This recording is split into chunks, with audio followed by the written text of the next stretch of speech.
Thank you, Nicholas, for that tremendously kind and gracious invitation. I'm grateful to you, and I'm particularly grateful to you for the honor of being invited to speak at this forum. I'm humbled, and as I say, honored. And for me, it's particularly welcome, insofar as you noted earlier, I was at the launch of Renew many years ago, and I want to talk a little bit about processes of NREN development. Tusu also spoke about the various mavericks who, of their own volition, sitting around tables in Tunis in 2005, dreamed up a plan for a new kind of organization that would deliver to Africa the same benefits that are delivered to other universities everywhere in the world. And that was the moment, really, where the UbuntuNet Alliance was born. The speakers this morning were all tremendously inspiring, but Tusu especially, so thank you for everything that you said. It's always a great pleasure to listen to you. Tusu has in many ways been a mentor to me. He's certainly the elder statesman of this community. And I was very inspired by what you drew from Isaac Asimov.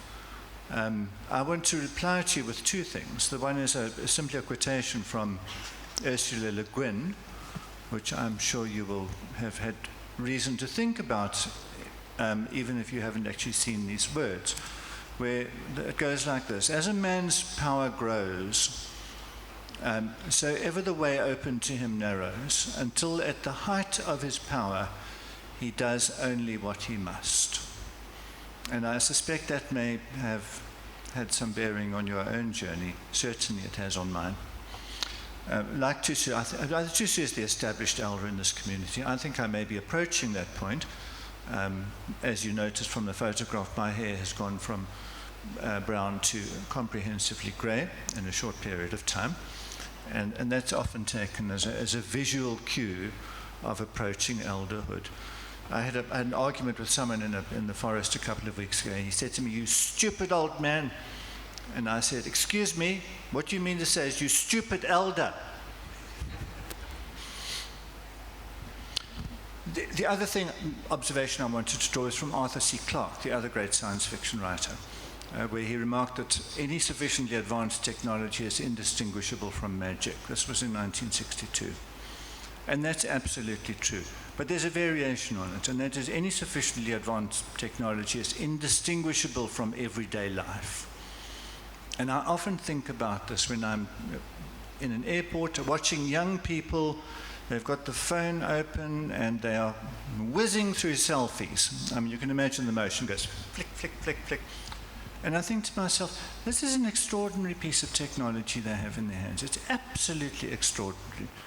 That capacitive touchscreen is responding so fast to highly unpredictable movements on the screen, and so accurately as well. Do they even begin to understand the technology?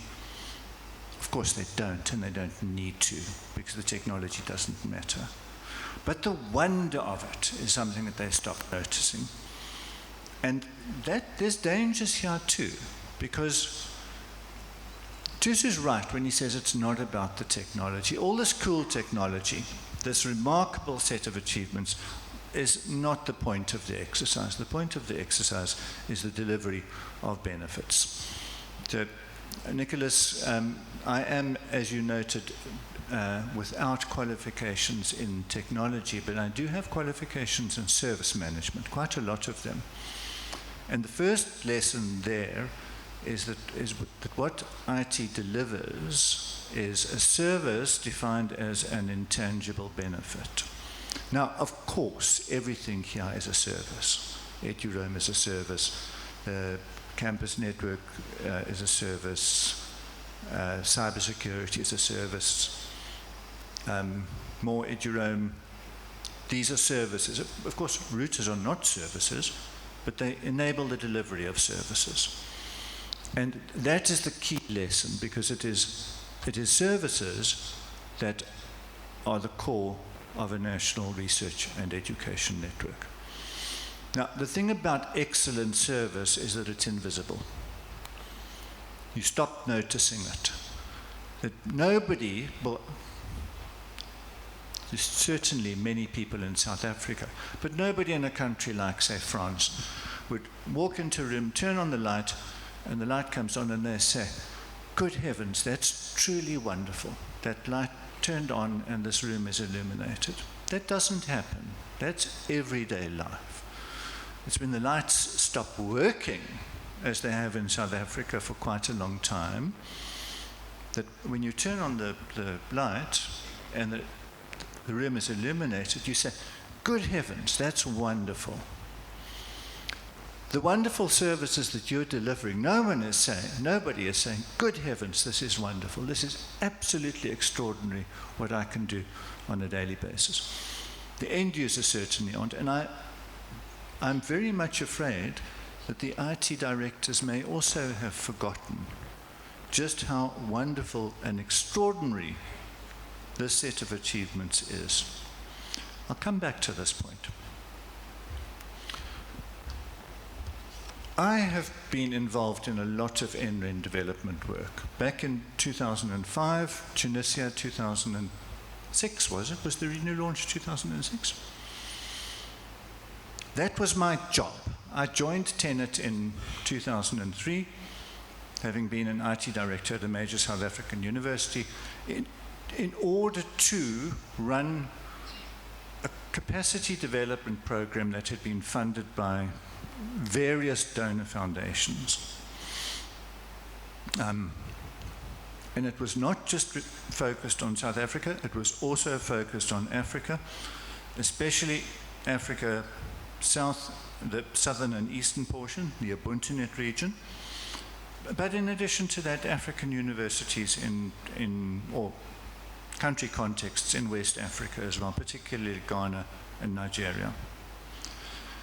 And the work of NREN development, the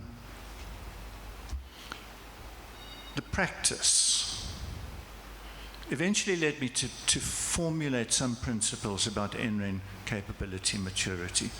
So the meeting in Cambridge, the Africa Connect 2 planning meeting, were you at that meeting? I don't remember. You were. Okay. So you will recall that capability maturity model that I outlined in the meeting, and Katrin Sturver said, this is a useful line of thinking. Can you write it up? And I did. And it's been borrowed by quite a lot of other people. The World Bank have used it, and the French Research and Education Network have used it as well for development purposes. But when I look back at 2005, the meeting in Tunis, five countries were represented there. South Africa,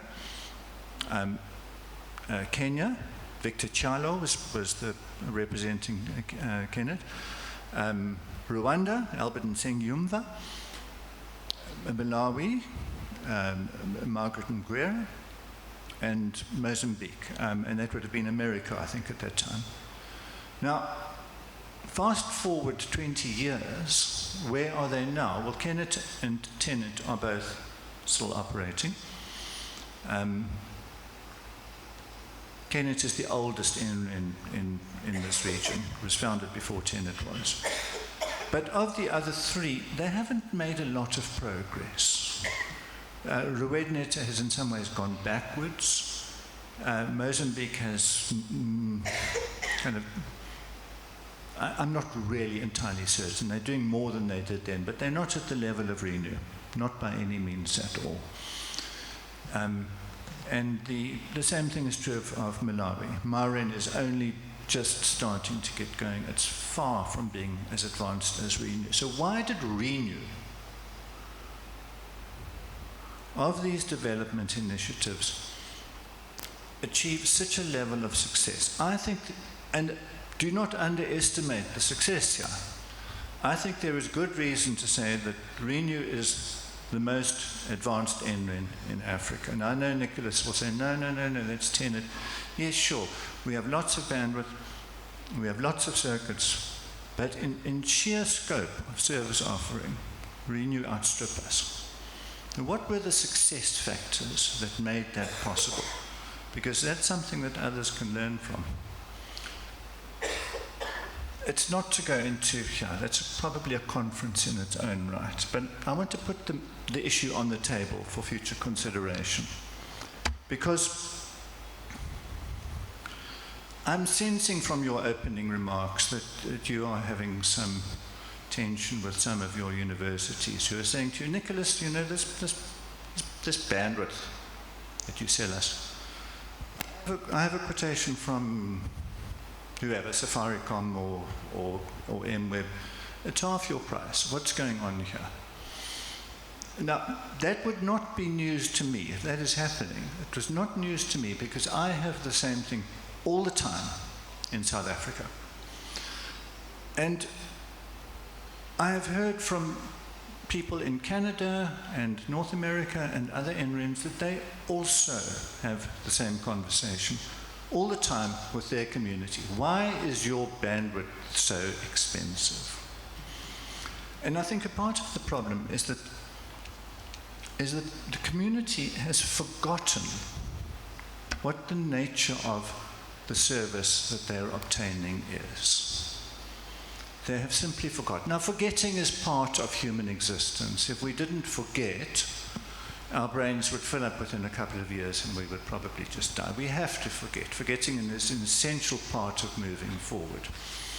But sometimes we forget things that we should actually be remembering. And I put it to you, as a community of ICT directors, you should actually be remembering that what you get from Renew is not the same thing that you're getting from an ISP. So when I have this conversation with IT directors in South Africa, I say to them, well, yes, of course you can buy a service from Vodacom or from Internet Solutions or Liquid Telecom. You can buy bandwidth, but are you getting the same thing as what you get from TENET? And very often they'll say to me, well, you know, what bandwidth is bandwidth? It's measured in megabits per second or gigabits per second or whatever. I don't understand the problem. And I say, okay, so as a precept of doing business, price is what you pay and value is what you get. So before you go and contract with another provider, you should probably be understanding the value of what you get now and comparing it to the value that you will probably get, bearing in mind you don't yet know, that you will probably get from another service provider. And then the conversation goes from there. There's many things to say. I'm not going to go into them in detail. Again, it's almost the subject of a conference in its own right. But what your NREN delivers to you is first of all, it's bandwidth that it is not mucked about with by the ISP. It's unproxied, it's uncached, it's uncontended. It is transparently pure from beginning to end to end. And that's not always easy to get from an ISP because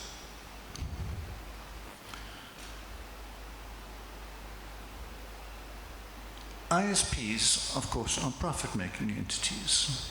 Who are they accountable to? They're accountable to their shareholders. For whom do they deliver value? They deliver value for shareholders.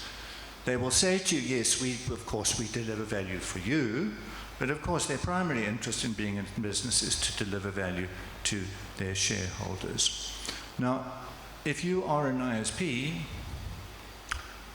operating on a profit business, then the volume of traffic that moves across your circuits is of significant accounting interest because that determines return on investment of any circuit. So the long and the short of it is they run their circuits hot. Not red hot, because a circuit that is at fully saturated level is performing terribly. It's probably about 40% of nominal capacity, simply because of things like TCP segment retransmission. But 70 to 80% is a good level. So ISPs, here's one principle of the difference between an ISP and an NREN. An ISP operates its circuits, it sizes them for the average, whereas an NREN sizes its circuits for the peak. Now, why does the peak matter? So a peak, in this case, would be normal traffic flow, and then suddenly someone in the department of computational proteomics comes along with a 10 terabyte transfer that they need done within the space of a day. And the traffic spikes massively and maxes out. The fact that there is headroom in the circuit that makes it possible for that to happen is a benefit. In the NREN world, that's a benefit. In the ISP world, it's a waste of bandwidth. ISPs are not interested in the statistical outliers who need to transfer terabits a second. They're interested in the average case, because that's where their money is, and the statistical outlier is just an annoyance. So they're not delivering value to the same target audience. Their circuits are sized differently. The quality of the bandwidth that they deliver is different. Sometimes at a technical level, it's different as well. You try and get an ISP to give you 9,000 byte MTUs, it's really hard to do. Now they will say, oh yes, we can do it, not a problem at all, it's just a matter of tweaking this and that. But when it comes down to execution of the contract, suddenly they can't do it. And they go, no, give us another chance and we'll find a way to do it. And can't you live with the smaller MTU? No, we actually can't live with the smaller MTU because large jumbo frames are really important for large data transfers, especially over long pipes. And large data transfers are at the heart of what universities do. So you can see, just from these few issues I've identified, what you might be buying from an ISP is not the same thing that you get from your research and education network. All of these services are ultimately about collaboration. They make collaboration possible. And collaboration is at the heart of the modern university. If you just look at them, they make it possible for universities to share network capacity and to extend the scope of their own credentials, their own wireless credentials, to other institutions on a worldwide basis. That's a collaboration. The same thing is true of the Identity Federation. It is true of EduGain. It is true of many of these things, the CSIRT, the security services. These are collaborations. So you have here an organization which is, Renew is itself the result of a collaboration among universities, and the benefits that it provides are ultimately about collaboration. And for universities to discharge their mandate in the early part of the 21st century, it is more than ever essential that they collaborate with one another. And that collaboration has to take place not merely on a national, regional, continental basis, but on an international basis. Because the grand challenges of research and science today, and the extreme problems that universities will be called upon to help to solve, problems which threaten the survival of the human species, and possibly even the continuation of life on this planet, universities will be called upon to play a major part in solving those problems. And it will be their capacity to collaborate internationally which will be the foundation of those solutions, because the magnitude of these problems is so great that it will only be through collaboration that they can be solved. Now, from your perspective, as an IT director, you have daily problems to solve. You have a budget to manage, you have demands from your institution to to reduce expenses or to get increased bandwidth or whatever. And all of those things are important. They are absolutely important. But those are all short-term interests. They're things that you have to deal with today, this week, this month, this year. And the choices you make about how you deal with those problems may significantly affect your ability to deal with much larger and more difficult problems in 5 years' time. So, despite the pressing urgency of the short-term interest, you have to keep an eye on the long-term interests as well. And I put it to you that you all, having collaborated to found this enormously successful research and education network, in many ways the jewel in the crown of research and education networking in Africa. Its continued existence is dependent upon you worrying about its long-term sustainability and its preservation. So please keep an eye on that long-term interest. Because when it's gone, because it wasn't adequately supported, and those wonderful services that you took for granted because they were invisible, when those services are no more, and when you now miss them badly, you will think back to this moment and this conference, and I hope remember what I said. Thank you. I'll take questions. Thank you, Duncan. That was precise but rich. We had given you 30 minutes, but I don't think you've used half of the 30 minutes. I think you've decided to give more time to questions. Questions, please?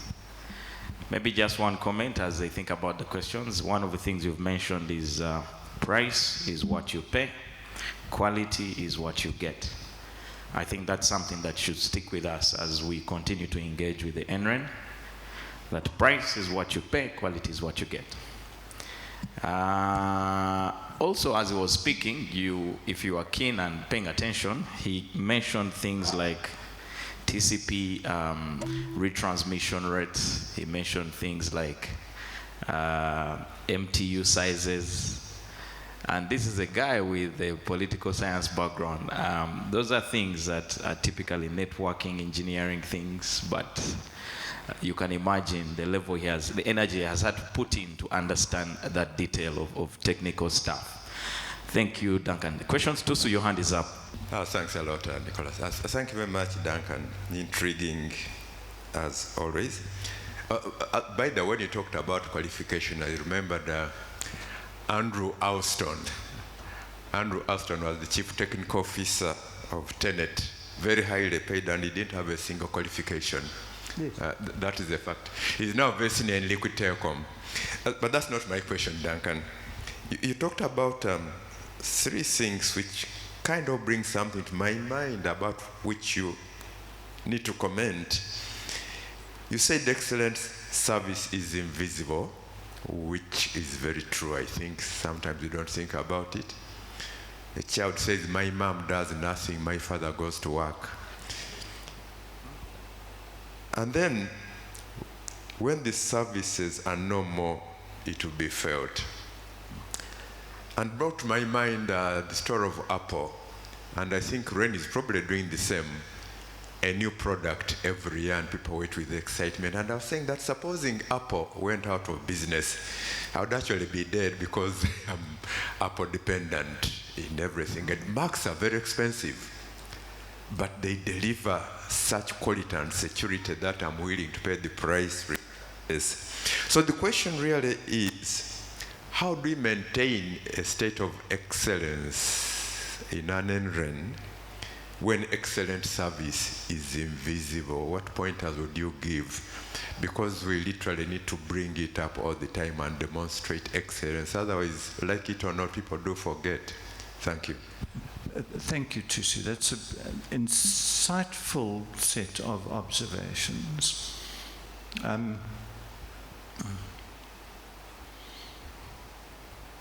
Gartner Group sometimes speak about type A and type B organizations, those that are content to really be in the middle of the herd and those that want to be at the leading edge. And now it's okay to be in the middle of the herd. If that is your organizational choice, that's absolutely fine. It's not possible for everyone to be at the leading edge, because then there would only be a leading edge and no herd. But the importance of continuous reinvention is something that everybody has to worry about, whether they're type A or whether they're type B. Because if you're not continuously reinventing, you are on your way to obsolescence. Now, it's not always necessary to reinvent the technology. But what you must be able to do, in my view, is to reinvent the services. Because the user requirements, as you said, Tusu, you quite rightly emphasized from beginning to end, what does the user want? Those user requirements are evolving all the time. As new people, young people in particular, with entirely different expectations are entering organizations, they're going to have new requirements. If they are researchers, they're going to want to do research in new kinds of ways, in ways that you and I would certainly not have done or even thought of in the past. And this is where the accountability of the organization to its users is absolutely critical. And in thinking about collaboration, in fact, in thinking about everything that I've said today and that others have said as well, there are chains of accountability running from the bottom, the ordinary user, the student, the teacher, the researcher, in a university, in an institution of higher learning, whatever.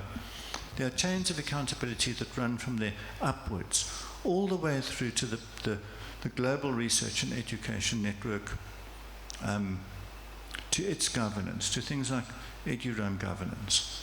And people talk about accountability as, you know, oh, this is what we should do. This is a matter of good government. We should be accountable.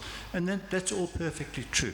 But to my mind, the real value of accountability is that it ensures alignment. It aligns the organization with the requirements of the people who are consuming its services. That's the real value of accountability, is that it ensures alignment, and it ensures when the organization drifts away from its users, that accountability brings it back into alignment. It's like an observation came into my head. We talk about good governance. But in mechanical engineering, very often there is a mechanism called a governor, which simply controls the speed at which something rotates. And alignment is good governance, yes, but it is also a governor in that sense. When the thing starts to move out of control, accountability brings it back under control. That's its real value. Other than that, I have stopped trying to think in terms of innovation. I admire your capacity to do it, not as an abstraction, but in real terms. And in some ways, so you're now reinventing yourself as a futurist, I suspect. But I would like to hear what you think are the right answers to the questions that you posed. Okay, thank you, Duncan. Any other questions, any comments? Yes, there's a hand here. Yes, thank you very much for your presentation. One of the things that I think we don't do well in this country, probably in the region, is in the area of collaborations. We tend to think of ourselves as competitors in the field of education and research.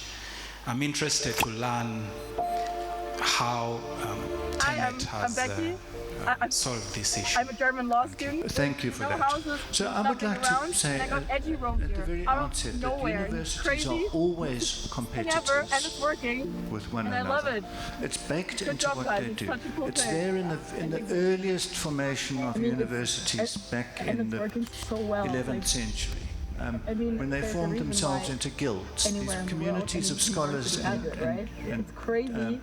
teachers and learners who formed themselves into guild in order to protect their own corporate interest.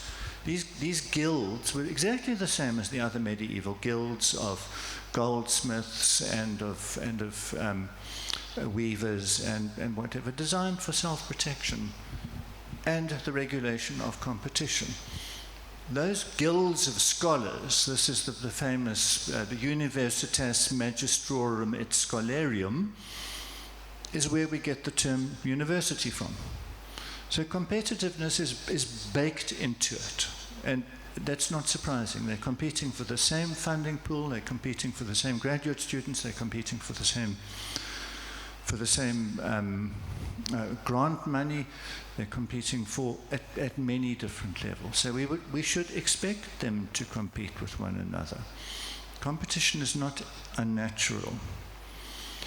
But if you have competition only, then you cannot progress, because there are some areas which you also have to cooperate on. Now, I think that the capacity of universities to see both of those issues is a continuous dance between the short-term interest, which is where the competition lies, and the long-term interest, which is where the collaboration lies. And this is a very difficult space to juggle if you are managing a university. In South Africa, the average term in office of a vice-chancellor is about 2.5 years. And that's just a measure of the stress that faces people in those kind of positions and the complexity of the challenges that they have to manage. I had quite a lot of notes in my initial workup for this talk on the development of universities, and in particular the emergence of the modern university, the von Humboldtian university in the early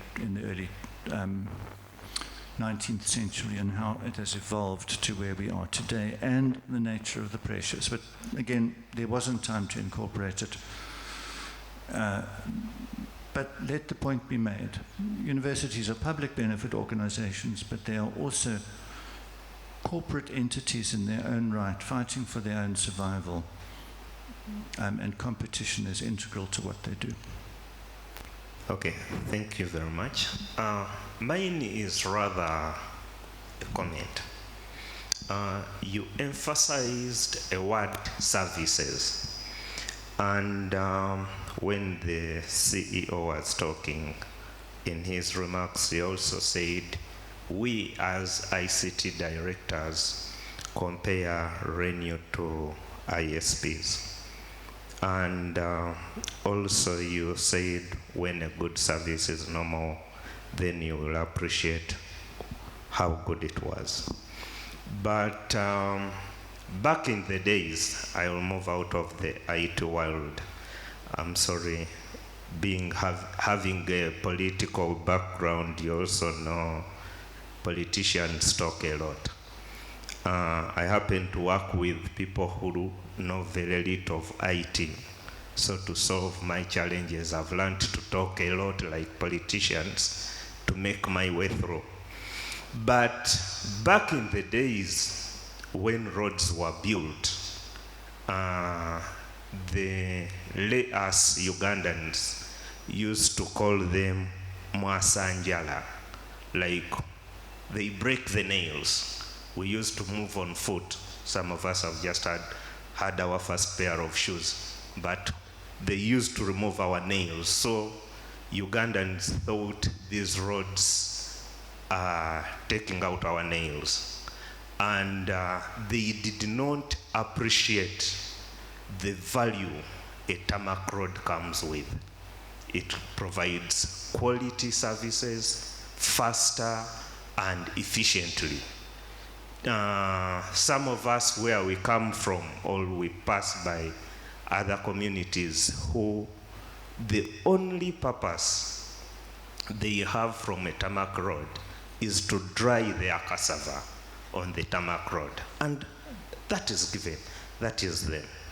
But we as ICT directors, having the ability to negotiate and consider and actually maybe calling in the Renew marketing team and say, you know, NITA UTL has given me this price, and your price is this, is very unfortunate from us. I remember there was a time in Uganda when government decided that all connectivity money should be paid to NITA, and I think Makerere's budget was cut and deposited to NITA account from finance.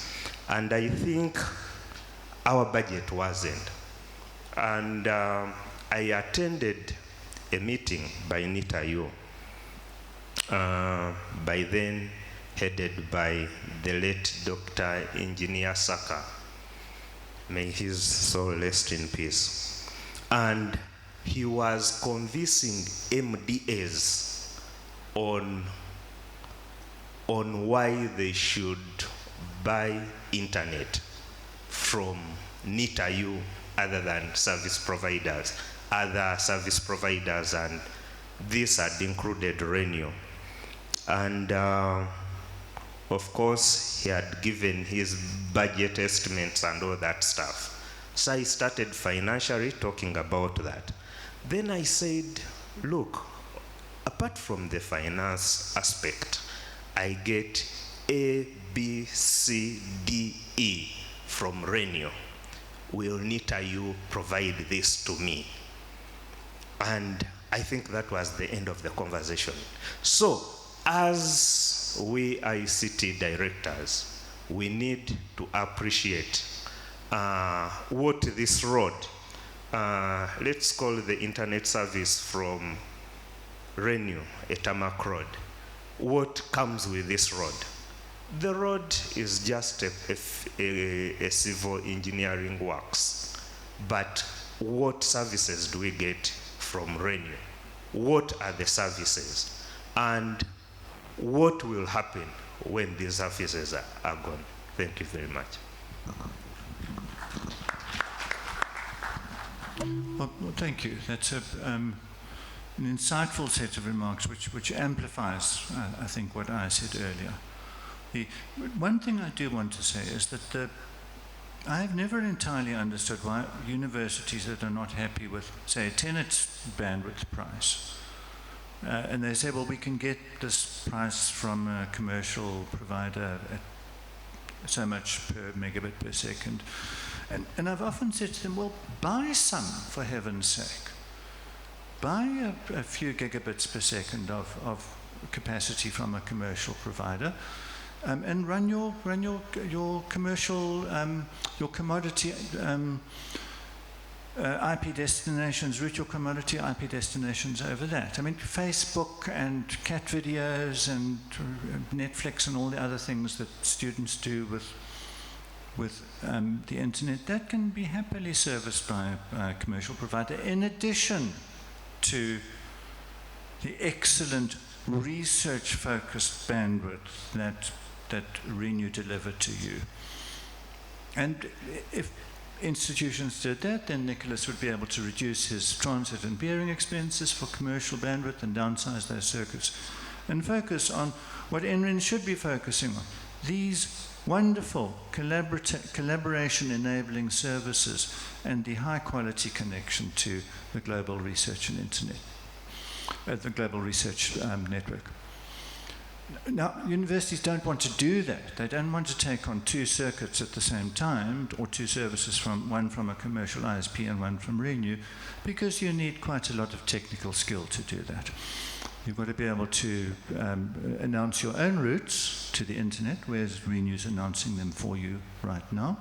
You don't have to worry about BGP or any of that voodoo of advanced network engineering. And so no, we don't want to announce our own routes. We don't want to take on those BGP skills. We're happy for you to continue doing it. And then the argument goes away, but it'll come back again and again and again. Many, perhaps most European universities are multi-home. They have some commodity bandwidth from a commercial provider and some bandwidth from their NREN, and they manage the two side by side. That's normal. That's not magic, that's normal. And you as a community should be thinking in terms of that as a long-term outcome. Sorry, mine was not a question, just a correction of footnote. Thank you for the comments about NITA-U. By the way, I was deficient. I should have recognized Isaac as the second RENU head. Thank you, Isaac, for the work you did at the time. I believe there was a lot of miscommunication, and Nicholas and Isaac know this very well, during those times. But all those were corrected. I remember I became a NITA-U chairperson. Incidentally, I was a computer scientist, not an engineer, just for the record. And then NITA-U became a collaborator with RENU. I think they still are, offering them bandwidth at lower prices than they offered everybody else. And Uganda Communications Commission also came on board, so these have been great supporters now, so that we don't live with the impression that they are fighting us. They are some of our major supporters now, and Nicholas would correct that. I thought it was important for us to know all this. Thanks a lot. Okay, thank you, Tusu, and thank you, Duncan. I think we can release you now, Duncan. Thank you so much. So we're about to break off for break tea, and the morning session has taken quite a bit of time, but for me it was one of the most important sessions for these 2 days. Reason being, when I spoke earlier, I mentioned that 20 years ago, as you saw in the picture, the ICT directors met together with the vice chancellors to establish RENU, the organization you now have. 20 years later, the ICT directors don't understand what RENU is. And this discussion is extremely important, that what has happened in these 20 years, why have we drifted apart? So your questions and the comment from Robert is very challenging. It gets us to think that as we discuss in these 2 days, what is RENU to you? How can you realign it to your expectations? Because the organization belongs to you. Yes, Duncan. So, right, okay. I just want to say that we have a similar forum, but we don't call it the ICT Directors Forum. We call it the Service Level Agreement Reference Group. It is, in fact, a subcommittee of our board. Company law in South Africa permits you to have people on a subcommittee of a board who are not board members, providing there is at least one board member.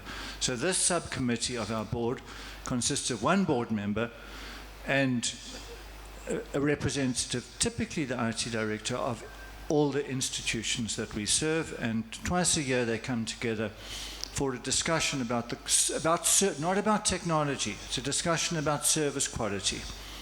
That's its sole purpose, and it is to arrive at a meeting of minds between TENET and its community on how the services could be improved, on what new services we should be considering, often on contractual arrangements that need to be modified or amended in respect of the agreement between us and our community.